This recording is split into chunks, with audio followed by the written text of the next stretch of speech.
Good morning, everyone, and we welcome you to our Sunday morning roundtable discussion. It's Sunday, December 17th, 2017. We are recording from the Plainfield Christian Science Church Independent, Plainfield, New Jersey, the United States of America. And Linda will begin with a prayer this morning. Mrs. Eddy's prayer given at the Massachusetts Metaphysical College. Oh my God, I offer as a consecrated gift upon thine altar a heart dedicated to thy service, lips speaking only words of charity, love, and truth, thoughts striving to be only the true thoughts of the mind of God. Help me to endure unto the end, strong in the faith, powerful in the truth. All the influence that I can bring to bear, all the force of tongue or pen that is mine, I offer in thy service. May heaven help, consecrate, and accept. Thank you. And then miscellaneous writing. We today in this classroom are enough to convert the world if we are of one mind, for then the whole world will feel the influence of this mind, as when the earth was without form, and mind spake, and form appeared. Who would like to read next week? I will be happy to. I haven't yet. It's Amanda. Okay, thank you, Amanda. Why do we do this? It opens our thought that we can receive blessing of the class. That's right. It sets the tone. It opens our thought.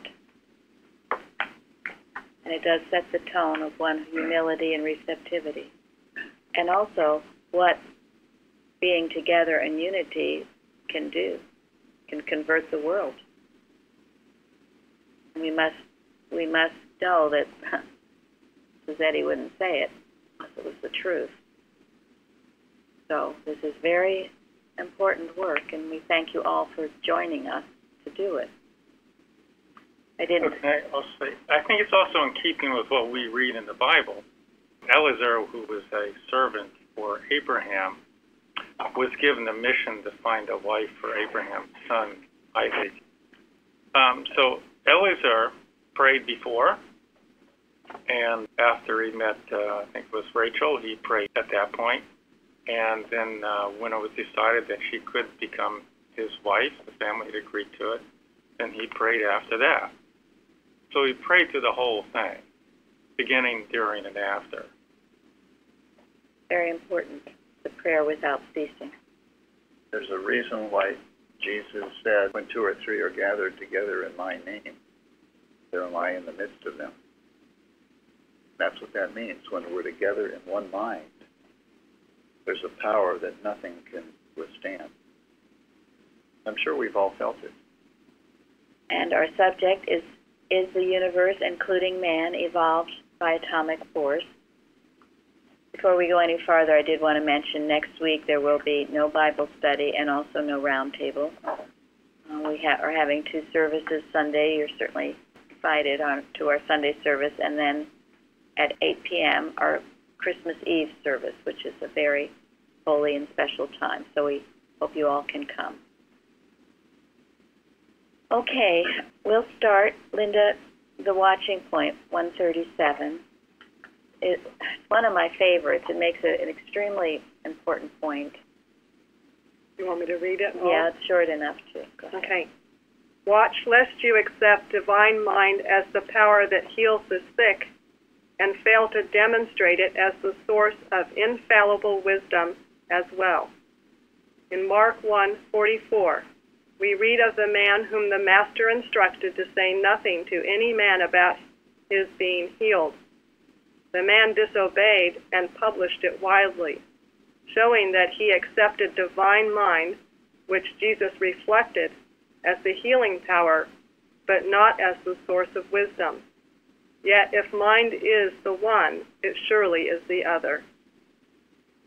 The children of Israel accepted the power of God as that which could heal, sustain, and protect them, as well as help them conquer their enemies. Yet they often rejected God's wisdom. When they came to the promised land, they were held back through fear of the children of Anak and declared that they were in their own sight as grasshoppers. Had they accepted the wisdom of God, they would have penetrated this trick of animal magnetism, realizing that in reality, their only enemy was their own fear, and their acceptance of mental suggestion trying to belittle their conception of themselves. The children of Anak represented animal magnetism attempting to retard their progress through deception and suggestion. The promised land comes through Christian science, but you cannot pass the children of Anak or handle animal magnetism without divine understanding and wisdom. Thank you. Any comments on that? I think the wisdom to give gratitude all the time and to stay grateful. Often when something is solved, then kind of fall off. And, the healing is not just for the moment, is to carry on what healed and be grateful for what healed throughout. That, I think, is the wisdom that I used to not obey. Thank you. That's a good example. And I would just add, this is Michael, good morning. I just would add that somebody once suggested that mortal mind kind of will work with whatever you seem to be lacking or weak in, so it will try to pull that string, so to speak. And if that is, afraid of in this case, confrontation, then that's exactly what it will present to you, and that's the very thing that needs to be overcome. Very good. Thank you.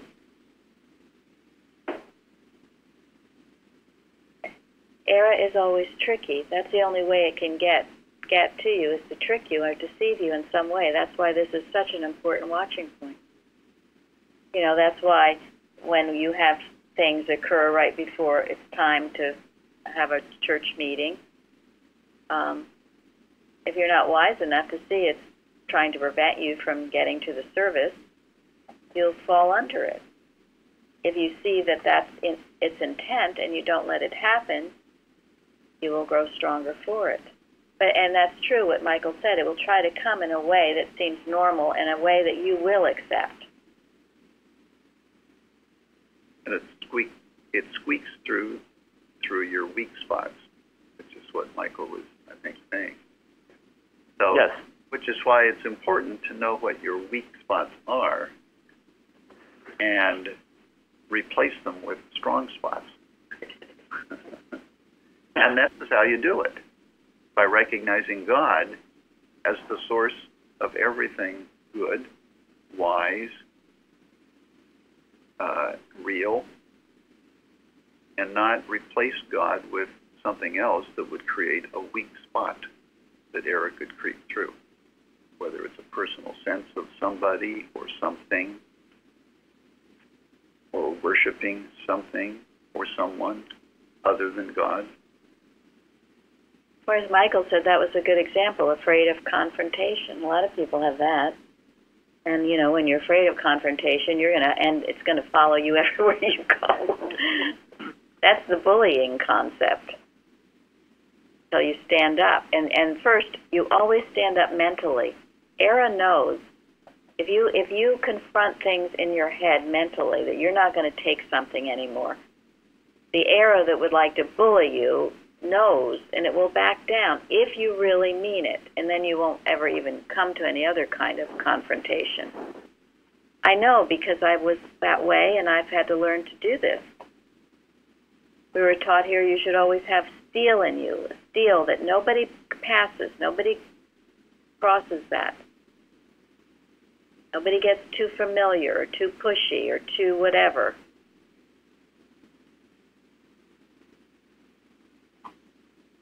It all starts in your thought. But if you have been bullied mentally or otherwise, and you think that that's just how you are and that you're a victim and you think of that all the time, well, you will keep experiencing it until you shore up that weak spot.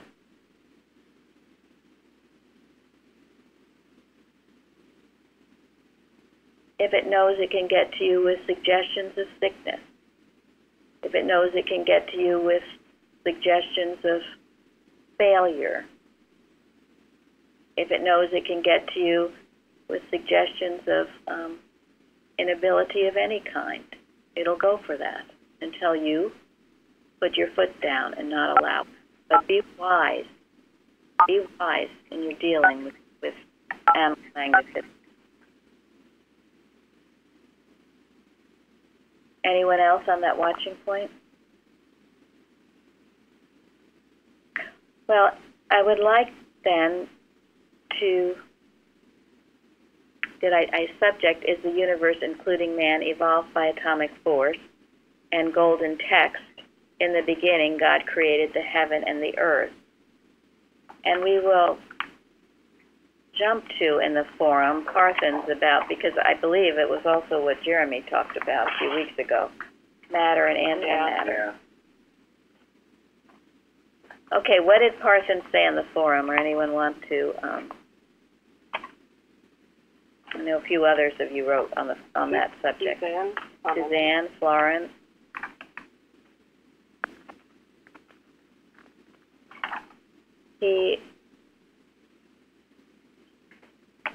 It was citation 6 in Science and Health. In proportion as matter loses the human sense, all entity is man. In that proportion does man become its master. He enters into a diviner sense of the facts and comprehends the theology of Jesus as demonstrated in healing the sick, raising the dead, and walking over the waves. All these deeds manifested Jesus' control over the belief that matter is substance, that it can be the arbiter of life or the constructor of any form of existence. This is another way how you get bullied in believing that matter is your master instead of you are the master of matter. So, Jeremy, tell us about this matter, antimatter. Oh, well, yeah, what they were talking about was that, was this whole bunch of matter, whole bunch of antimatter, and they destroyed themselves, and then there was just a little bit left, and that's what we have now. And those guys in that video were so serious about it. It was so funny. I used to love those shows, but it's funny to look back now and see how just ridiculous it is. Yeah, they were very, very serious. They had it figured out. Did anyone else watch the video? Wanted to comment? I didn't watch it. Go ahead. Oh, I watched it. It just how serious they were was what was so funny to me. It just, Also, this is Colleen.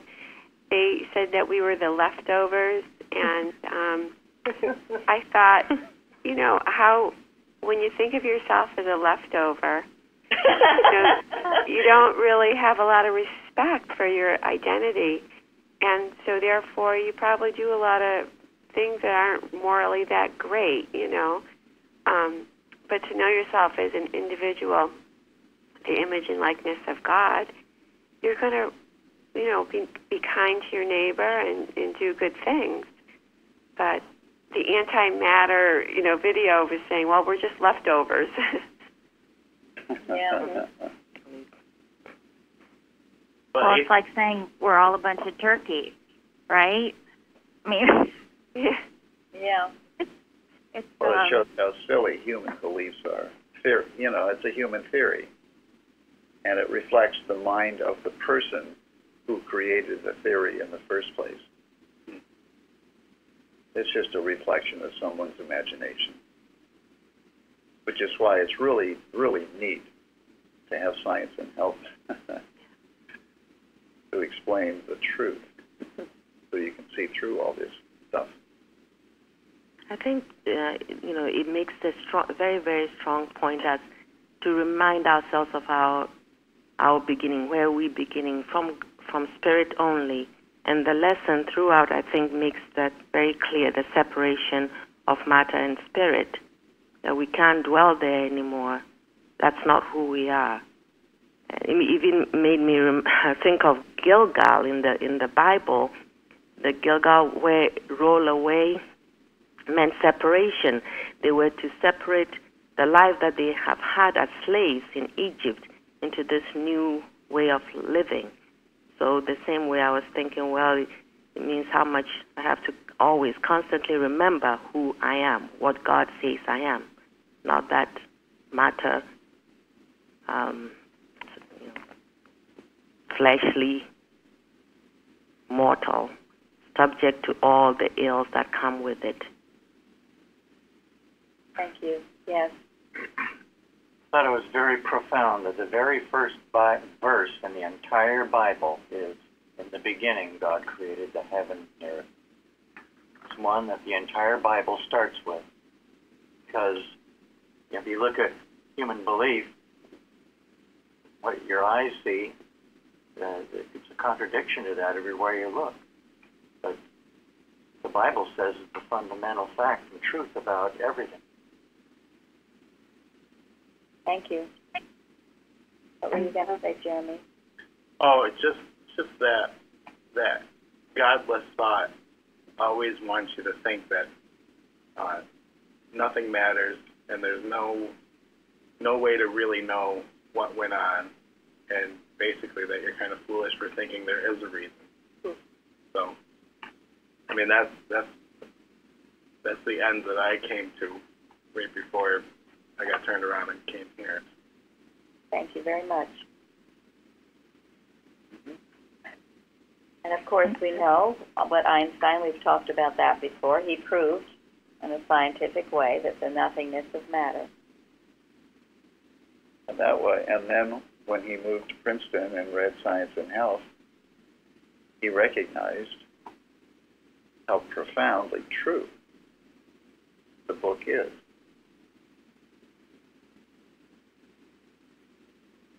Also, Mrs. Eddy, in the lesson, I guess it's from Science and Health, page 300, she says, even as the human likeness thrown upon the mirror. And I thought, well, she chooses her words so wisely. And she says, the human likeness thrown, like cast in front of the mirror, which to me sort of symbolizes, well, it's nothing to her. It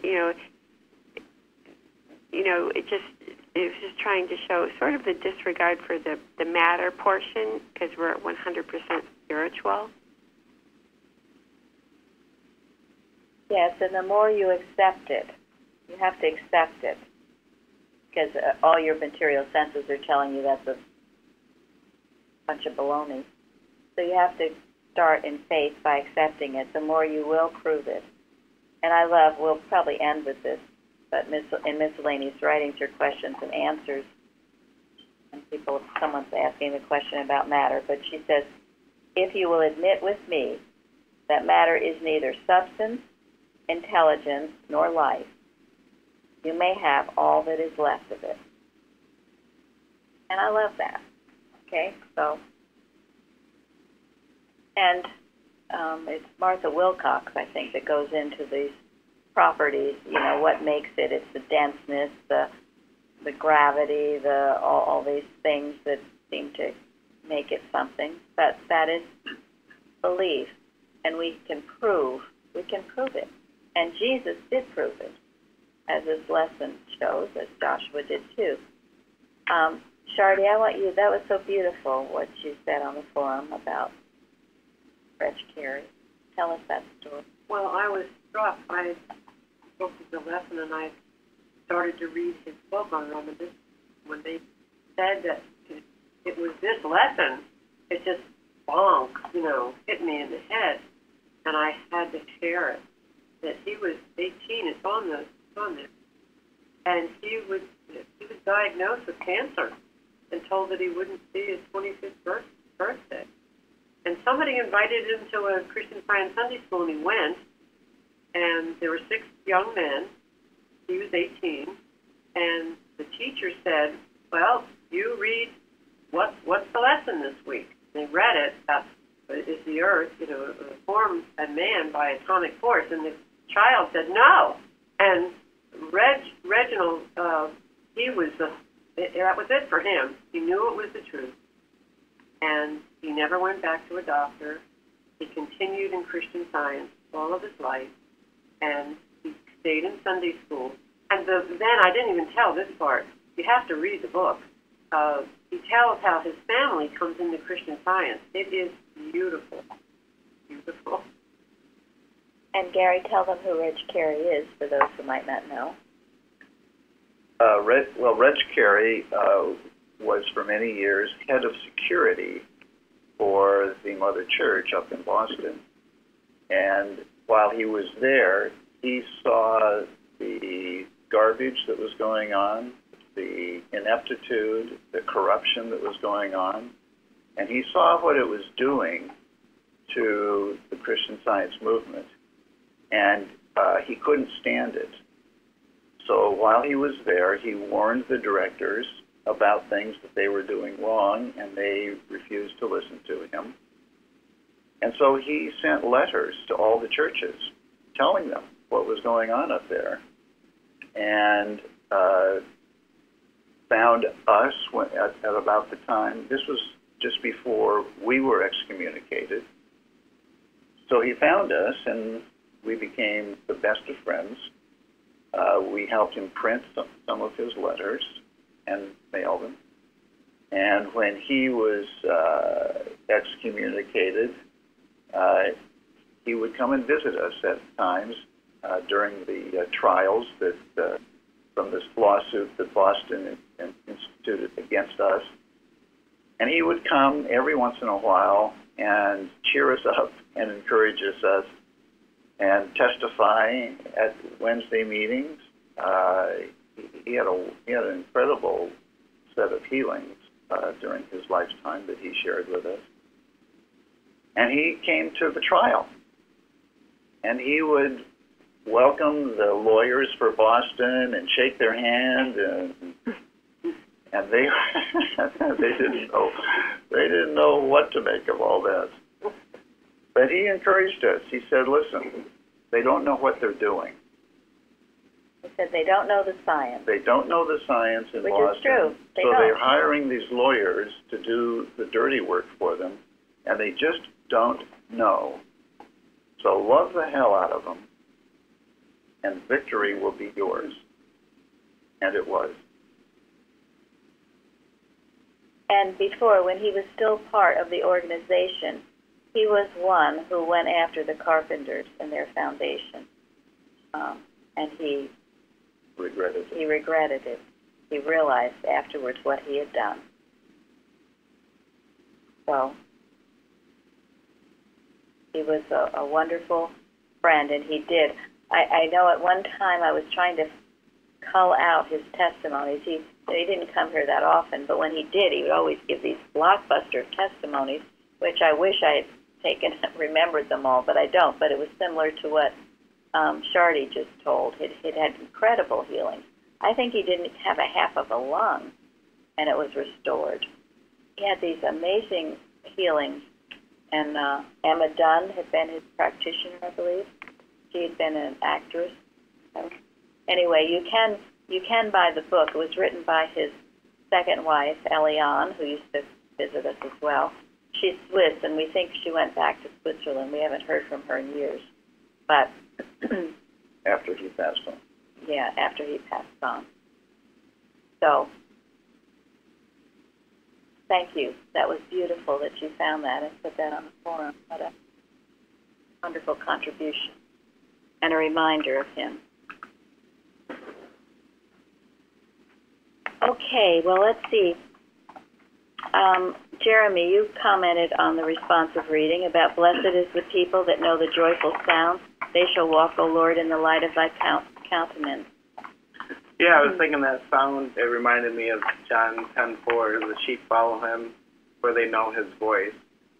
And I just was thinking about all the times that I didn't hear that voice, And I was thinking about how, the reverse of that for me was cursed is the man that knows the miserable sound.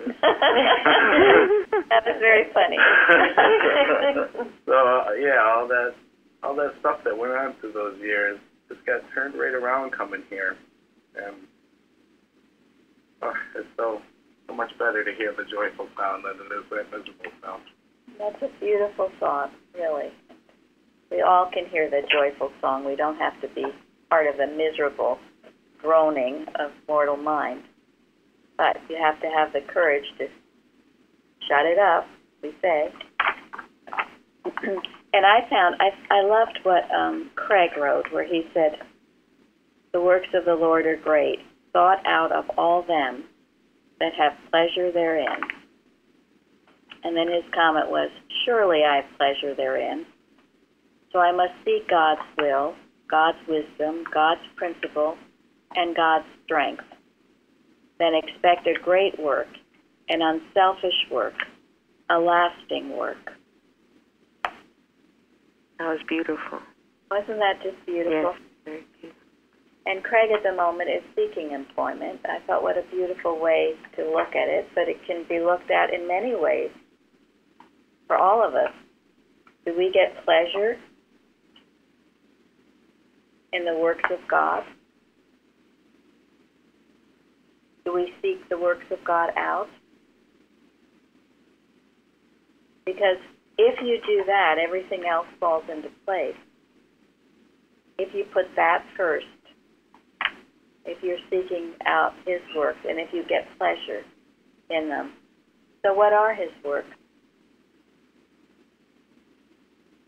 Our healing? Yes, they're healing. Definitely. It's being directed day to day. Yeah, asking for his guidance. Actually, we are his work. Yes, we are his work. The beautiful universe is his work. Yes, and glory, the glory and the everlasting wonder of this world, of the universe.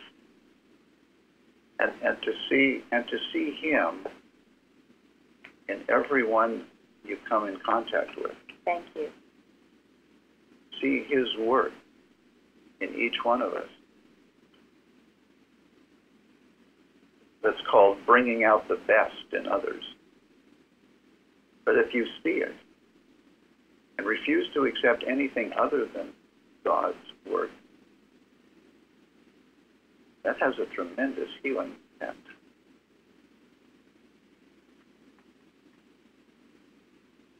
It's so true. I think it might have been Bignell Young, but one of the early workers said, you will bring out in another person your concept of them. So that's why you have to make sure your concept is right. And that's why, and this was one thing Reg Carey would tell us about, is people in our own household.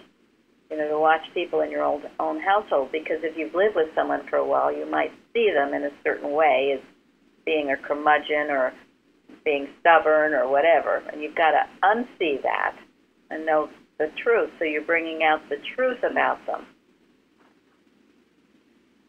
But you hold, because it's all in your thought anyway.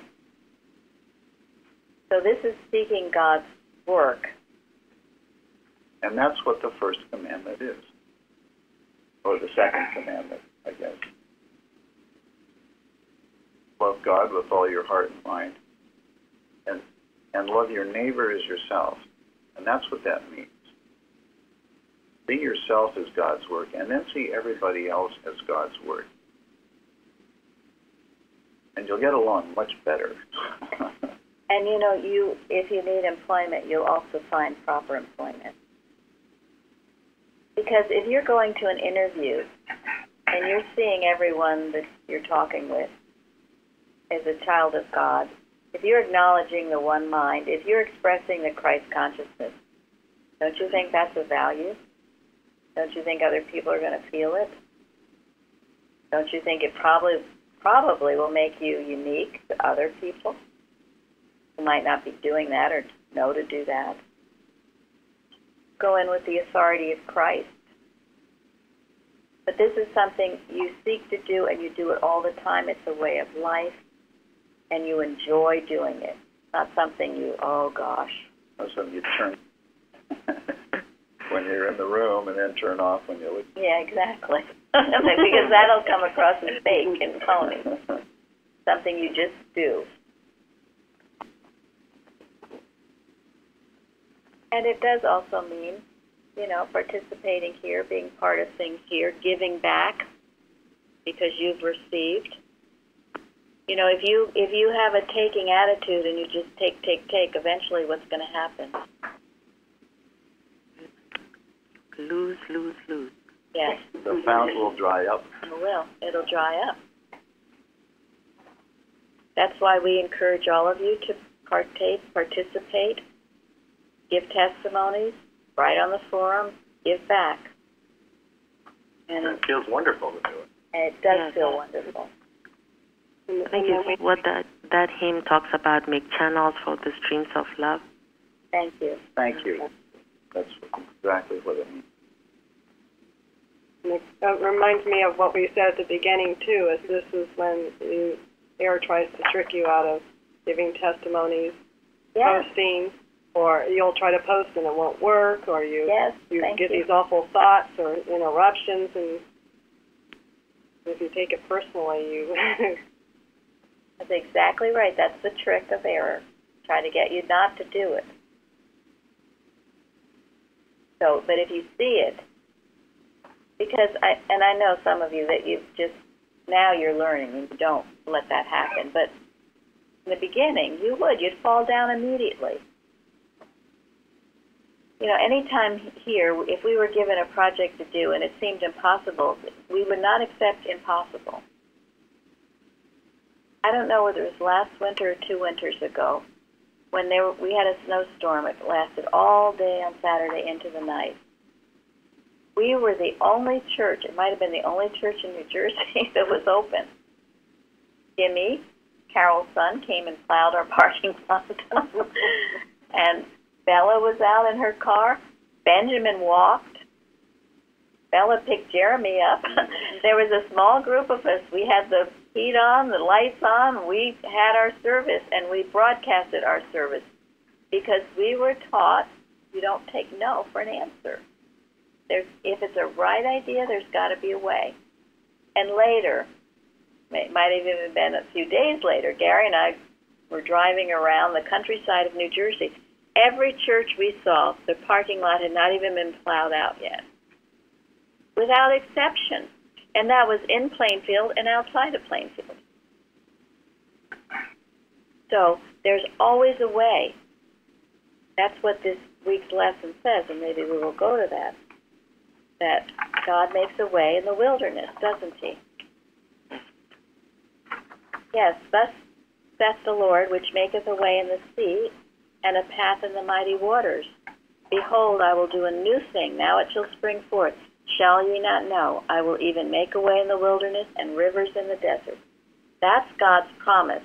So if you're up against some challenge, and if you feel God directed that you do it, and that's a big if, but you have to feel that, there will be a way. And Bruce, you wrote about it, right? Yeah. Struck me so impressed was it asked the question, shall you not know it? The answer is there. The way is there. Are you receptive to opening your eyes and actually seeing what God has already done, a way that's already been prepared, and it's just a change of base, so to speak, to be receptive to the answer? That snowstorm from 2 years ago, that was 30 inches of snow. That's 2.5 feet deep. And yet, we got here, we opened the church, and we broadcasted our service. A way was made. And I think I also may have said on my post, this particular thought's been particularly helpful to my granddaughter, especially. She's been concerned about, how are we going to do this? Will God make a way? She opens up and says, yes, God will make a way. And then we do see it happen thereafter. That simple childlike trust that knows that, yes, God will make a way. Pure goodness. I know due to certain circumstances in my life, I once felt I was in a corner and I had no way out. There was no way. I could not see anything that could get me out of that situation. And yet I read this and I said, okay, well, God, there's got to be a way. I don't know what it is, but you'll show it to me. And within 24 hours, something came, unexpected, that got me out of that situation. So for anybody listening, or anyone who ever feels that way, trapped or just in a hopeless situation, there's no such thing as hopeless. God doesn't know that word. There's a way. Just keep working and knowing it to be true. And it's also very proven that it's, and I remember that too. I felt I was at my wit's end. And if I didn't find a way soon, it was going to be over. That's how I felt. And it came within, as I said, the 24 hours, and it wasn't over. And here I am. So when you prove these things, it gives you great confidence in God and what He can do, and what these promises, they are promises. Who is going to speak? I just wanted to add that even this church and the way that it broadcasts, I mean, this wasn't possible maybe 20 years ago, and now people can participate all over the world, and there's a way for people to get this particular, these teachings, this really pure form of Christian Science that people have wanted, and now it's possible. And it wasn't, and I think it's God's work in all of this. Thank you. That's right, Michael, and we recognize that is our church. The internet is our church. That is our mission. We don't have to travel to Africa and Europe and Asia. We broadcast. And right. You're right. It goes everywhere. And now it's possible that Jeremy can broadcast from his home if he ever could get to church. He can broadcast from home. Broadcast from anywhere. He can broadcast from anywhere. I know. I had this sort of revelation a few years ago, but the only reason any of this stuff was even created in the first place is for this to happen. People thought that they were doing something else, making these technologies, but it's really only for them.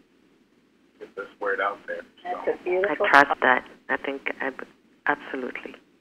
This is our missionary work, and Mrs. Eddy said it would go to the far corners of the earth, the dark places of fear, where it's going. This past few days, and most of these calls came in the middle of the night, so I didn't take them, but I got a call from India, one from Bangladesh, one from Russia, one from British Columbia. So people are finding us and reaching out, and if it's right, they will reach me, and I will speak to them. I've also had Nigeria, Kenya. I'm sure Florence is experiencing the same thing. Yes. Well, there's this article I wrote, but I did not write. I'm sorry. I read not too long ago, but it was the main phrase was more understanding, less matter, and how the material, as spiritual understanding increases, the material resistance breaks away. And so, there was a time when you had to write a letter and it would take months. Now it's instantaneous, and there's no limitation. Those time and space limitations are no longer there. And so it's just this progression, and it's the breaking away of material beliefs. A computer used to fit in a computer used to fit in a room. Now it fits in our pocket, so all these things are... Exactly. That's wonderful, yes. And it is instantaneous. It's like the one mind being right there all the time. It's amazing, the progress.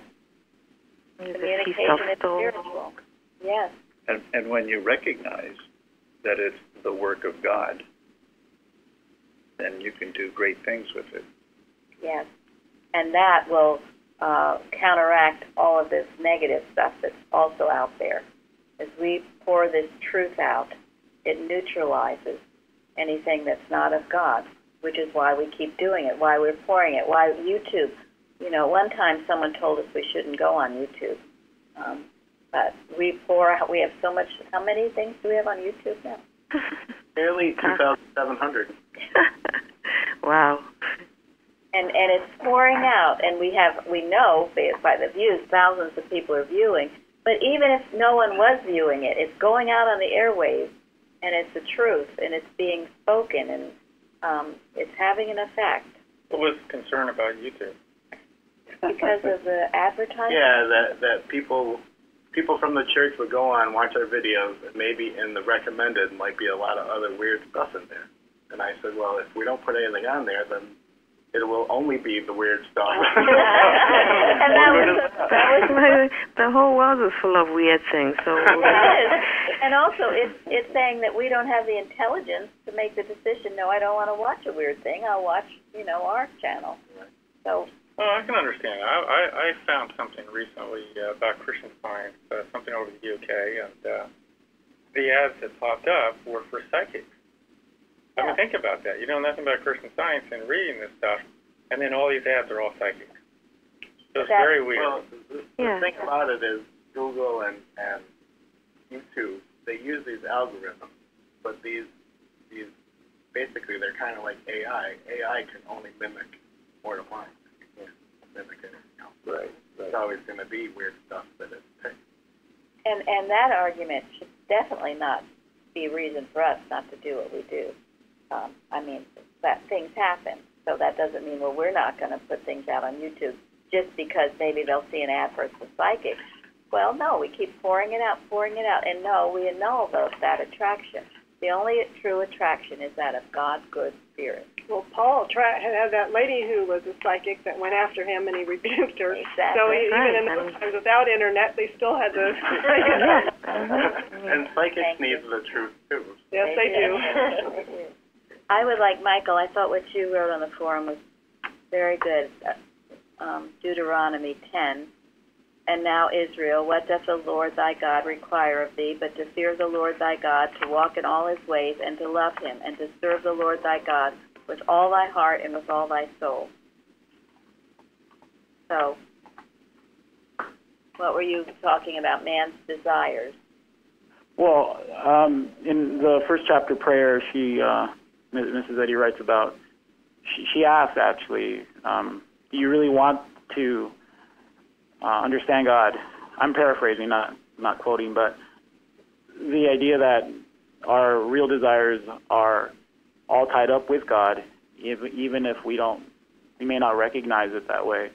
Our desire to, have more security or abundance or love or joy, these are all attributes of God. And people, I think, not understanding Christian Science, they would pursue that through other means, like more promotions at work or a bigger bank account.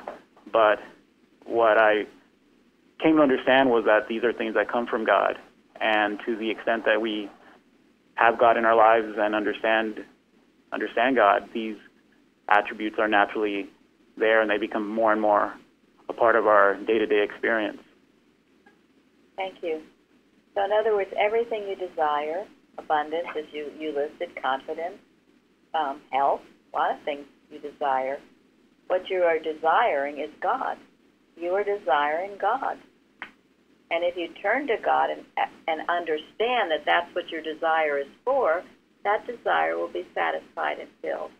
And if you don't, and if you turn to a liquor bottle or a lot of other things, that desire, people, the medical world, higher education, some of those things are all right within balance, but only as God directs it. The desire, you will never feel satisfied, and that's what we see. People who are never satisfied. We talked about a few weeks ago the huge, huge homes and the huge this. There's no end to what people desire. Because it's only found in God. That was a very good point. So what do you desire? Ask yourself, what do you desire? And then tell yourself that desire is found in God, and you need to know God better, understand him more. what does he say? I will give you the what? Fruit of the land. The desires of your heart. But good try, Gary. Well, he said that too.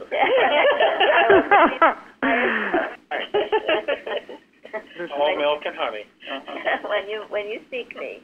So.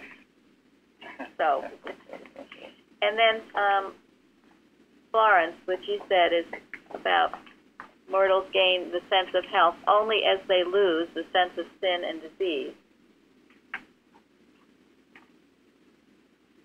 Oh, yes. It's just the same thing about, we got to let something go in order to fill its place. And I think we've alluded to that before.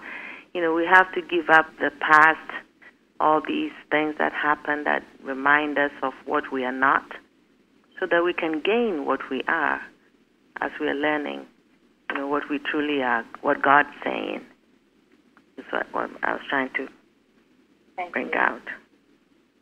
No, that's good. And also, when we look at other people and see them incorrectly, we see them as being limited in some way. You think about it, a human concept of another person, immediately you think of the limitations that you impose on them. When you eliminate those limitations and see people as unlimited, then you begin to see them correctly. And then you begin to be at one, to be in the right mind. And that's true about how you see yourself. Yes. And it reminds me of, I'm sorry, go on. No. Go ahead. Oh, it just reminds me of Science and Health. I mean, I don't know how many times Mrs. Eddy writes about in proportion, but it's a lot, either implied or directly. In proportion to this will happen. And so it kind of reminds me of that idea that you're taking away from the wrong and you're adding to the right side.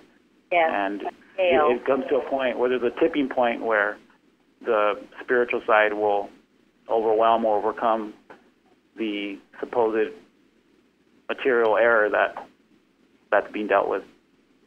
Yeah, I think that's the feast of soul and the famine of sense that she talks about too. One has to replace the other, and I think Mrs. Evans once talked about putting pebbles in the water, in a glass of water, and that the water, there has to be a displacement. If the pebbles are going in, then the water has to come out. So it's the same thing. In proportion as we, imbibe the spirit that we're learning about, then the false senses go. So you can ask yourself, how much time are you spending thinking about God and His creation and being grateful? Or are you mumbling and grumbling to yourself? How much time do you do that? How much time, if you're having some problem, do you devote to knowing the truth about it? Or how much time are you worried about it? And get it in the right scale. Mrs. Eddy has said that quote, if we spent half the time on the truth as we do on all our problems, we would have brought in the millennium. That's quite a paraphrase, but that's the gist of it. So check your day at night and see how you've done. The other thing, I was struck by this, it's just a couple little verses in the lesson, but when Jesus then lifted up his eyes and saw a great company come unto him, Jesus therefore perceived that they would come and take him by force to make him a king, and he departed again into a mountain himself alone. And then, right after that, he walks on the waves, the tumultuous waves. So, how do we apply that? I thought, well, how can I apply that little vignette there? Especially this time of year. I mean, you can see a multitude. Maybe they want to come after you for some reason. Maybe to tell you how great you are. Maybe to invite you to a big Christmas party.